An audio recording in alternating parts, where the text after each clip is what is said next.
ಏನು ಸರ್ ಗಾಡಿ ಏನೋ ಸಮಸ್ಯೆ ಇದೆ ಅಂತ ಇದ್ರಲ್ಲ, ಏನಿದೆ ಗಾಡಿ? ಯಾವ್ದಿದು ಗಾಡಿ? ಇದು NS 400 ಸರ್. NS 400? ಇದು ಏನು ಅವಾಗ ಸಮಸ್ಯೆ ಅಂತ ಹೇಳ್ತಾ ಇದ್ರಲ್ಲ, ಅವಾಗ ಏನು? ಗಾಡಿ ಚೆನ್ನಾಗಿದೆ, ಬಟ್ ಇದ್ರಲ್ಲಿ ತುಂಬಾ ಪ್ರಾಬ್ಲಮ್ ಇದೆ. ಏನಂದ್ರೆ ಹೆಡ್ಲೈಟ್ ಆಫ್ ಮಾಡಿ. ಏನಿದೆ ಸಮಸ್ಯೆ? ಇಲ್ಲಿದೆ ನೋಡಿ, ಇದು ಫೋರ್ಕ್ ಸೀಲು. ಫೋರ್ಕ್ದಾ? ಈ ಫೋರ್ಕ್ ಸೀಲ್ ಇದೆಯಲ್ಲ, ಆಯಿಲ್ ಲೀಕೇಜ್ ಆಗ್ತಿದೆ ಇಲ್ಲಿಂದ. ಓಕೆ. 5 ಟೈಮ್ಸ್ ನಾನು ಶೋರೂಮ್ ವಿಸಿಟ್ ಮಾಡಿದ್ದೀನಿ ಇದನ್ನ ಕ್ಲಿಯರ್ ಮಾಡಕ್ಕೆ. ಹೌದು, ಲೀಕೇಜ್ ಆಗ್ತಾ ಇದೆ. ಓಕೆ. ಬಟ್ ಇನ್ನೂ ಅದು ಕ್ಲಿಯರ್ ಮಾಡ್ತಾ ಇಲ್ಲ. 5 ಸಲ ವಿಸಿಟ್ ಮಾಡಿದಿರಾ? 5 ಸಲ ವಿಸಿಟ್ ಮಾಡಿದ್ದೀನಿ. ಏನ್ ಹೇಳ್ತಾ ಇದಾರೆ? 2 ಸಾರಿ ಅದನ್ನ ಅಡ್ಜಸ್ಟ್ ಮಾಡಿ ಹಾಕಿದ್ರು. 3ನೇ ಸಾರಿ ಹೊಸಾದ್ ಹಾಕಿದ್ರು. ಓಕೆ. ಮತ್ತೆ ಲೀಕ್ ಆಗ್ತಾ ಇತ್ತು. 4ನೇ ಸಾರಿ ಮತ್ತೆ ಹೊಸಾದ್ ಹಾಕಿದ್ರು. ಅದಕ್ಕೆ ನಾನು ಪೇ ಕೂಡ ಮಾಡಿದ್ದೀನಿ. ಎಷ್ಟು? 700 ಚಿಲ್ಲರೆ ಪೇ ಮಾಡಿದ್ದೀನಿ ಅದಕ್ಕೆ. ಅಂದ್ರೆ ವಾರಂಟಿ ಇರ್ಲಿಲ್ವಾ ನಿಮ್ ಗಾಡಿಗೆ? ವಾರಂಟಿ ಇದೆ, ಆದ್ರೂನು ಪೇ ಮಾಡಿಸ್ಕೊಂಡ್ರು. 1 ಸಾರಿ ಫ್ರೀ ಆಗಿ ಹಾಕಿದ್ದೀನಿ ಅಂತ ಹೇಳ್ಬಿಟ್ಟು 2ನೇ ಸಾರಿಗೆ ಪೇ ಮಾಡಿಸ್ಕೊಂಡ್ರು. ಗಾಡಿ 10,000 ಓಡಿದೆ ಅಂತ. ಮತ್ತೆ ಇನ್ನೂ ಲೀಕೇಜ್ ಆಗ್ತಾ ಇದೆ. ಇದು ಪಲ್ಸರ್ ಏನಿದೆ? NS NS 400Z. ಮತ್ತೆ ಇದೇನೋ ಹೇಳ್ತಾ ಇದ್ರಲ್ಲ, ಇದೇನೋ ಬಿದೋಗಿತ್ತು ಅಂತ, ಏನ್ ಇದು? ಸರ್ ಇದೇನಾಗಿತ್ತಂದ್ರೆ ಫ್ರಂಟ್ ಇದು ಈ ಪಾರ್ಟ್ ಇಲ್ಲಿಂದ ಒಂದು 40 to 60 ಅಲ್ಲಿ ಒಂದು ಹಳ್ಳ ನೋಡಿದಿರಾ, ಬಿಟ್ಬಿಟ್ಟೆ ಗಾಡಿ. ಏಕದಮ್ ಇದು ಕಟ್ಟಾಗಿ ಮುಂದಕ್ಕೆ ಬಿದ್ದೋಗ್ಬಿಡ್ತು. ಹಳ್ಳಿಗೆ ಬಿದ್ದಿದ ತಕ್ಷಣ ಕಟ್ಟಾಗೋಯ್ತಾ ಅದು? ಹೌದು. 11 ಗಂಟೆ ರಾತ್ರಿ ನಾನು ಮನೆಗೆ ಹೋಗ್ಬೇಕಾದ್ರೆ ಏನು ಫೋಟೋ ಗಿಟ ಇದೆಯಾ ನಿಮ್ಮ ಹತ್ರ? ಅದು ಫೋಟೋಸ್ ಇದೆ. ಅದು ಬಿಟ್ಟು ನಾನು ಅದು ಹೆಡ್ಲೈಟ್ ಇದಾಯ್ತು, ಎಲ್ಲ ಆಫ್ ಆಗೋಯ್ತು. ನಾನು 11 ಗಂಟೆ ರಾತ್ರಿ ಯಾವ ತರ ಮನೆಗೆ ಹೋಗ್ಬೇಕು? ಓಕೆ. ಆಮೇಲೆ ಇನ್ನೊಂದು ಏನಾಗಿದೆ ಅಂದ್ರೆ, ಇಲ್ಲಿದೆ ನೋಡಿ, ಇಲ್ಲಿ ಆಯಿಲ್ ಲೀಕ್ ಆಗ್ತಾ ಇತ್ತು. ಇಂಜಿನ್ ಆಯಿಲ್ ಮೇಲ್ಗಡೆಯಿಂದ? ಹೌದು, ಇಲ್ಲಿಂದ. ಓಕೆ. ಸೊ ನಾನು 4 ಟೈಮ್ಸ್ ಇದನ್ನ ರೆಡಿ ಮಾಡಿದ್ದಾರೆ. 4 ಟೈಮ್ಸ್ ವಿಸಿಟ್ ಮಾಡಿದ್ದೀನಿ. ಅದರಲ್ಲಿ 2 ಟೈಮ್ಸ್ ಅಡ್ಜಸ್ಟ್ ಮಾಡಿದ್ರು. ಓಕೆ. 1 ಟೈಮು ಅಸೆಂಬ್ಲಿ ಬೇರೆದ್ ಹಾಕಿದ್ರು. ಮತ್ತೆ ಅಗೇನ್ ಇನ್ನೊಂದ್ಸರಿ ಅಸೆಂಬ್ಲಿ ಬೇರೆದ್ ಹಾಕಿದ್ದಾರೆ. ನೆನ್ನೆ ಮಾಡಿಸಿದೀನಿ ಸರ್ವಿಸ್. ಇದ್ರದ್ದು ರಿಪ್ಲೇಸ್ಮೆಂಟ್ ಬಿಲ್ಲು ಇದೆ, ಪ್ರತಿಯೊಂದು A to Z ಎಲ್ಲ ಬಿಲ್ ಇದೆ. ಈ ಬಿಲ್ ಕಳಿಸಿ, ಲಾಸ್ಟ್ ಅಲ್ಲಿ ಹಾಕ್ತೀನಿ ನಾನು. ಇವಾಗ ಎಷ್ಟು ತಿಂಗಳಾಯ್ತು ಸರ್ ಗಾಡಿ ತಗೊಂಡು ನೀವು? ಹಳೇದಾ ಏನಿದು? 5 ತಿಂಗಳಾಗಿದೆ ಸರ್ ಗಾಡಿ. 5 ತಿಂಗಳಾಗಿದೆ. ಎಲ್ಲಿ ಸರ್ವಿಸ್ ಮಾಡ್ತಾರ ನೀವು? ಎಲ್ಲಿ ಅದು ಸರ್ವಿಸ್? ಬಜಾಜ್ ನಾಯಂಡಹಳ್ಳಿ. ನಾನು ಬೈಕ್ ತಗೊಂಡಿದ್ದು ಅಲ್ಲೇನೆ. ಡೆಲಿವರಿ ಮಾತ್ರ RR ನಗರಲ್ಲಿ ತಗೊಂಡಿದ್ದು. ಓಕೆ. ಆಮೇಲೆ ಇಲ್ಲಿದೆ ನೋಡಿ ಟೇಲ್ ಲ್ಯಾಂಪ್. ಈ ಟೇಲ್ ಲ್ಯಾಂಪ್ ಒಳಗಡೆ ನೀರು ಹೋಗ್ತಾ ಇತ್ತು ಇದ್ರಲ್ಲಿ. ಓಕೆ. ಸೊ ಇದನ್ನೇನ್ ಮಾಡು, ರೀಪ್ಲೇಸ್ ಮಾಡಿಕೊಟ್ರು, ವಾರಂಟಿ ಇದೆ ಅಂತ ಹೇಳ್ಬಿಟ್ಟು. ಸೊ ಈಗೇನು ಪ್ರಾಬ್ಲಮ್ ಇಲ್ಲ. ಓಕೆ. ಆಮೇಲೆ ಇನ್ನೊಂದು ಮೇಜರ್ ಏನಂದ್ರೆ, ಇದು ಆರನ್ ಇದೆ ಅಲ್ಲ, ಇದು ಆರನ್ ಪದೇ ಪದೇ ಅದು ಲೂಸ್ ಕಾಂಟ್ಯಾಕ್ಟ್ ಆಗ್ತಾ ಇರುತ್ತೆ. ಓಕೆ. ಸೊ ಅದೆಷ್ಟೇ ಅವರು ಟೈಟ್ ಆಗಿ ಟೇಪ್ ಆಗಿ ಮಾಡ್ತಿರೋನು ಅದು ಅದೇ ತರ ಬರ್ತಾ ಇರುತ್ತೆ. ಅಂದ್ರೆ ಏನ್ ಸರ್ 5 ತಿಂಗಳಿಗೆ ಇಷ್ಟು ಪ್ರಾಬ್ಲಮ್ಗಳಿದೆಯಾ ನಿಮ್ಗೆ? ತುಂಬಾ ಅಂದ್ರೆ ಅದು ಅವ್ರು ಕಂಪ್ಲೀಟ್ ಆಗಿ ರೆಕ್ಟಿಫೈ ಮಾಡ್ಕೊಡ್ತಾ ಇಲ್ಲ. ಓಕೆ. ಅಂದ್ರೆ ನಾನು ಶೋರೂಮ್ ತಗೊಂಡೋದ್ರೆ ರೆಸ್ಪಾನ್ಸ್ ಮಾಡ್ತಿದ್ದಾರೆ, ಅದನ್ನೇ ಅಡ್ಜಸ್ಟ್ ಮಾಡ್ತಿದ್ದಾರೆ. ಓಕೆ. ಆಮೇಲೆ ಪ್ರಾಬ್ಲಮ್ ಮತ್ತೆ ಬರ್ತಾನೆ ಇದೆ. ಮತ್ತೆ ನಾನು ಪಾರ್ಟ್ ನ ಚೇಂಜ್ ಮಾಡಿಸಿದೀನಿ ಕೂಡ. ಓಕೆ. ಅವ್ರು ಚೇಂಜ್ ಮಾಡ್ಕೊಟ್ಟಿದ್ದಾರೆ, ಮತ್ತೆ ಪ್ರಾಬ್ಲಮ್ ಇದೆ. ನಿಮ್ಮ ಹೆಸರೇನು ಸರ್? ನನ್ನ ಹೆಸರು ಹರ್ಷ ಅಂತ. ಹರ್ಷನಾ? ಓಕೆ.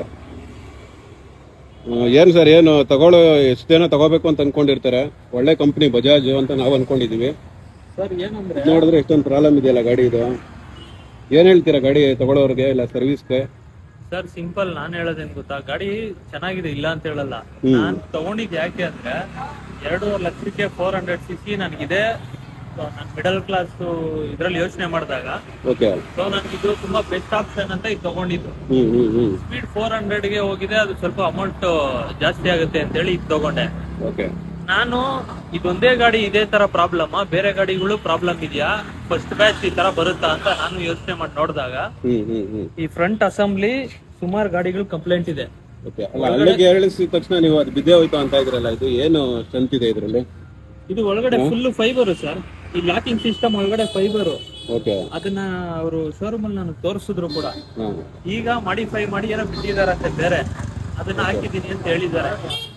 ಕಷ್ಟ ಅಲ್ವಾ ಸರ್ ಇದು? ಹಳ್ಳಿಕ್ಕೆ ಎಗರಿಸಿದ ತಕ್ಷಣ ಇದು ಬಿದ್ದೋಯ್ತು ಅಂದ್ರೆ ಗಾಡಿ ಮೇಲೆ ನಾವ್ ಏನ್ ಕೇಳಕ್ಕೆ ಆಗುತ್ತೆ? ಇದಲ್ಲ, ಇಲ್ಲಿ A to Z ಈ ಪಾರ್ಟ್ ಫುಲ್ ಪಾರ್ಟೇ ಬಿದ್ದೋಯ್ತಾ ಇದು? ಇಲ್ಲಿ ತನಕ ಅಲ್ಲ, ಅದೇ ಇದೇ ಒಂದು ಚಿಕ್ಕ ಹಳ್ಳಿಗೆ ಬಿದ್ದೋಯ್ತು ಅಂದ್ರೆ ನಾವು ಗಾಡಿ ಯಾವ ನಂಬಿಕೆ ಮೇಲೆ ಓಡಿಸಕ್ಕಾಗತ್ತೆ ಸರ್? ಇದು ಈಗ ಅದೇ ಪ್ರಾಬ್ಲಮ್ ಆಗಿರೋದು. ಶೋರೂಮ್ ಅಲ್ಲಿ ಏನ್ ಮಾಡ್ತಾರೆ, ನಾವು ತಗೊಂಡೋದ್ರೆ ಅದನ್ನ ರೆಡಿ ಮಾಡ್ಕೊಡ್ತಾರೆ.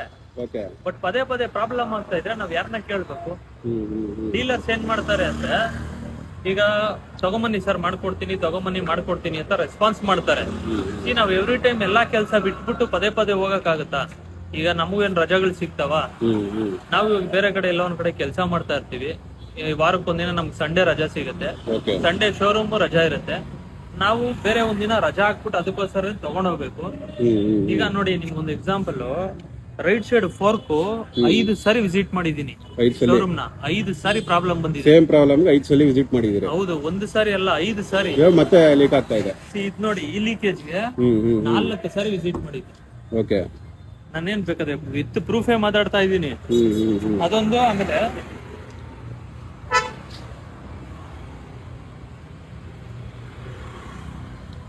ಅದೊಂದು ಇದು ಮತ್ತೆ ಇದೆಲ್ಲ ಓಕೆ, ಗಾಡಿ ಚೆನ್ನಾಗಿದೆ. ಅದ್ ಬಿಟ್ರೆ ಅದೊಂದು ಮೇಜರ್, ಅದು ಫ್ರಂಟ್ ತುಂಬಾ ಪ್ರಾಬ್ಲಮ್.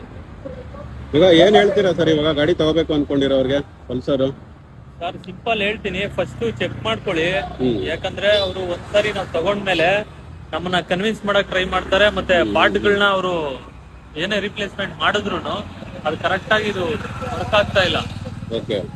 ಸೊ ಗಾಡಿ ಇಂಜಿನ್ ಆಗ್ಲಿ ಮತ್ತೊಂದಾಗ್ಲಿ. ಆಮೇಲೆ ಇನ್ನೊಂದು ಮೇಜರ್ ಹೇಳ್ಬೇಕು, ನಾನು ಇಂಜಿನ್ ಗಾಡಿ ನಾನು ತಗೊಂಡು 200 to 300 ಸ್ಟಾರ್ಟಿಂಗ್ ಅಲ್ಲಿ ಓಡಿಸ್ಬೇಕಾದ್ರೆ ಇಂಜಿನ್ ಆಫ್ ಆಗ್ತಾ ಇತ್ತು. ರನ್ನಿಂಗ್ ಅಲ್ಲಿ ಗಾಡಿ ಆಫ್ ಆಗ್ತಾ ಇತ್ತು. ನಾನು ಶೋರೂಮ್ ವಿಸಿಟ್ ಮಾಡಿ 3 ಸಾರಿ ಅದನ್ನ ಕೇಳಿದೀನಿ. ಅವ್ರೇನ್ ಮಾಡಿದ್ರು, ಓಡಿಸಿ ಸಾರಿ ಇನ್ನೂ ಇಂಜಿನ್ ಸೆಟ್ ಆಗ್ಬೇಕು ಅಂದ್ರು. 1000 ಕಿಲೋಮೀಟರ್ ಓಡಿಸ್ದೆ, ಇನ್ನೂ ಅದು ಆಫ್ ಆಗ್ತಾ ಇತ್ತು. ಅವಾಗ ಏನ್ ಮಾಡ್ದೆ, ಅಲ್ಲಿ ಶೋರೂಮ್ ವಿಸಿಟ್ ಮಾಡಿ ಅವ್ರ ಟೆಕ್ನಿಷಿಯನ್ ನನ್ ಜೊತೆ ಕರ್ಕೊಂಡು ಒಂದ್ ರೌಂಡ್ ಹೊಡೆದ್ವಿ. ಅವಾಗ ಆಫ್ ಆಯ್ತು ಗಾಡಿ. ಆ ಟೆಕ್ನಿಷಿಯನ್ ಮ್ಯಾನೇಜರ್ ಹೇಳ್ದ ಆಫ್ ಆಗ್ತಾ ಇದೆ ಅಂತ. ಮ್ಯಾನೇಜರ್ ಏನ್ ಮಾಡಿದ್ರು, ಬಜಾಜ್ ಅವ್ರು ಕೇಳಿದ್ರು. ಬಜಾಜ್ ಅವ್ರ ಏನಂದ್ರು, ಆ ತರ ನಾವು ಇದ್ ಮಾಡಕ್ ಆಗಲ್ಲ, 40 ರಿಂದ 50 ಕಿಲೋಮೀಟರ್ ಓಡಿಸಿ ಕಸ್ಟಮರ್ ಜೊತೆ ಅಂತಂದ್ರು. ನಾನು ಮಾಡೋ ಕೆಲ್ಸ ಕರೆ ಬಿಟ್ಬಿಟ್ಟು ಇವ್ರು 45 ಕಿಲೋಮೀಟರ್ ಓಡಿಸ್ಕೊಂಡ್ ಕುತ್ಕೊಳಕ್ ಆಗ್ತದ? ನನ್ ಕಂಪ್ಲೇಂಟ್ ನ ಇನ್ನವರೆಗೂ ಅವ್ರು ಸಾಲ್ವೇ ಮಾಡಿಲ್ಲ. ಏನಂತ ಹೇಳ್ತಾ ಇದಾರೆ? ಹೇಳಿದಾರ ಮತ್ತೆ ತಗೊಂಬನ್ನಿ ಅಂತ ಹೇಳಿದಾರ? ಅದೇ 45 ಕಿಲೋಮೀಟರ್ ಟೆಕ್ನಿಷಿಯನ್ ಇಟ್ಕೊಂಡು ಓಡಿಸಿ ಅಂತ ಹೇಳ್ತಾ ಇದಾರೆ. ಸೊ ನಾನು ಒಂದಿನ ಫ್ರೀ ಮಾಡ್ಕೊಂಡು ಅವ್ರನ್ನ ಕರ್ಕೊಂಡು ನನ್ ಪೆಟ್ರೋಲ್ ಹಾಕೊಂಡು ಟೆಸ್ಟ್ ಮಾಡ್ಸಕ್ ನಾನು ಹೋಗ್ಬೇಕು. ಅದನ್ನ ಒಂದಿನ ಮಾಡ್ತೀನಿ. ಆ 40 ಕಿಲೋಮೀಟರ್ ಆದ್ಮೇಲೆ, ಯಾಕಂದ್ರೆ ವಾರಂಟಿ ಇದೆ. ನಾನು ಇವಾಗ ಎಷ್ಟು ಬೇಗ ಮಾಡ್ತೀನೋ ಅಷ್ಟು ನನಗೆ ಒಳ್ಳೇದು. ಸೊ ಅದನ್ನೊಂದು ಕಂಪ್ಲೀಟ್ ಮಾಡಬೇಕು. ಸೊ ಇಷ್ಟೆಲ್ಲ ಇದೆ. ಯಾಕಂದ್ರೆ ಗಾಡಿ ಚೆನ್ನಾಗಿದೆ, ಅದ್ರ ಬಗ್ಗೆ ನಾನು ಮಾತಾಡ್ತಾ ಇಲ್ಲ. ಬಟ್ ಈ ತರ ಇಶ್ಯೂಸ್ ಬಂದಾಗ ಗಾಡಿ ಓಡಿಸೋದು ತುಂಬಾ ಕಷ್ಟ ಆಗುತ್ತೆ. ರನ್ನಿಂಗ್ ಅಲ್ಲಿ ಗಾಡಿ ಆಫ್ ಆಗ್ತಾ ಇದ್ರೆ ಪದೇ ಪದೇ ಸ್ಟಾರ್ಟ್ ಮಾಡ್ಕೊಂಡು ಗಾಡಿ ಓಡಿಸ್ಬೇಕಂದ್ರೆ ಟ್ರಾಫಿಕ್ ಅಲ್ಲಿ ಹಿಂದೆಯಿಂದ ಬರ್ತಾ ಇರ್ತಾರೆ. ಅದೊಂದು problem. Right side fork oil leak ಆಗ್ತಾ ಇತ್ತು ಅಂದ್ರೆ, ಅದು ಆಕ್ಷನ್ ಆಗಿಲ್ಲ ಅಂದ್ರೆ ನಮ್ಗೆ ತುಂಬಾ ಪ್ರಾಬ್ಲಮ್ ಓಡಿಸ್ಬೇಕಂದ್ರೆ. ಅದೊಂದು. ಇಲ್ಲಿ ಇಂಜಿನ್ ನಲ್ಲಿ ಕೆಳಗಡೆ ಇಲ್ಲಿ ಆಯಿಲ್ ಲೀಕೇಜ್ ಆಗ್ತಾ ಇದ್ರೆ 1 ಸಾರಿ 2 ಸಾರಿ 4-5 ಸಾರಿ ಆಗ್ತಾ ಇದ್ರೆ ಅದು ಹೊಸ ಗಾಡಿ ಅಂತಾರ 5 ತಿಂಗಳಷ್ಟೇ ಆಗಿರೋದು ತಗೊಂಡು. ಈ ತರ ಇದೆ ಪರಿಸ್ಥಿತಿ.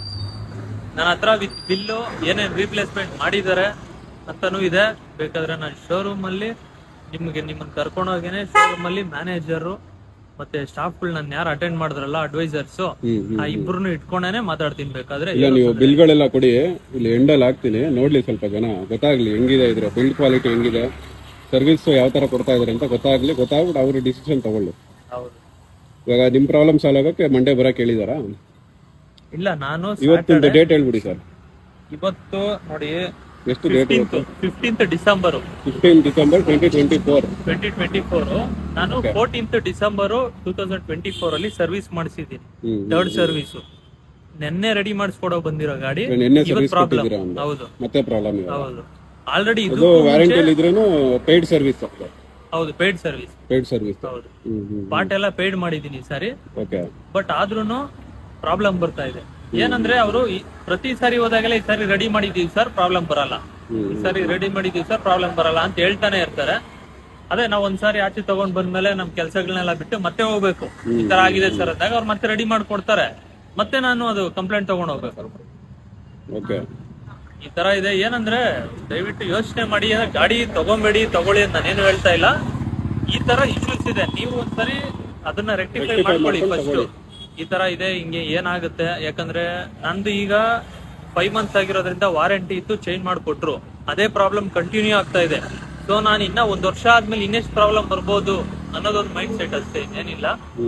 ಗಾಡಿ ಚೆನ್ನಾಗಿದೆ, ಬಟ್ ಅದು ಯೂಸ್ ಮಾಡಿರೋ ಮೆಟೀರಿಯಲ್ಸ್ ಕ್ವಾಲಿಟಿ ಸರಿ ಇಲ್ಲ. ಸ್ವಲ್ಪ ನಮ್ಗೆ ತುಂಬಾ ಏಟ್ ಕೊಡ್ತಾ ಇದೆ. ಯಾಕಂದ್ರೆ ಆಲ್ರೆಡಿ ನಾನು ಈ ಗಾಡಿ ಮೇಲೆ ಇಲ್ಲ ಅಂದ್ರೂ 3, 6, 9, 10, 12 ಸಾವಿರ, 10ರಿಂದ 12 ಸಾವಿರ ಸರ್ವಿಸ್ ಬೇನೆ ಖರ್ಚು ಮಾಡಿದ್ದೀನಿ. ಓಕೆ. ಸೊ ಹಿಂಗಿರ್ಬೇಕಾದ್ರೆ ಮತ್ತೆ ನಾನು ಈಗ ನಾಳೆ ದಿನ ಮತ್ತೆ ಪ್ರಾಬ್ಲಮ್ ಅಂತಂದ್ರೆ ಮತ್ತೆ ಅಂದ್ರೆ ಖರ್ಚು ಜಾಸ್ತಿ ಬೀಳುತ್ತೆ ಅಂತ ಒಂದು ಇದೆ.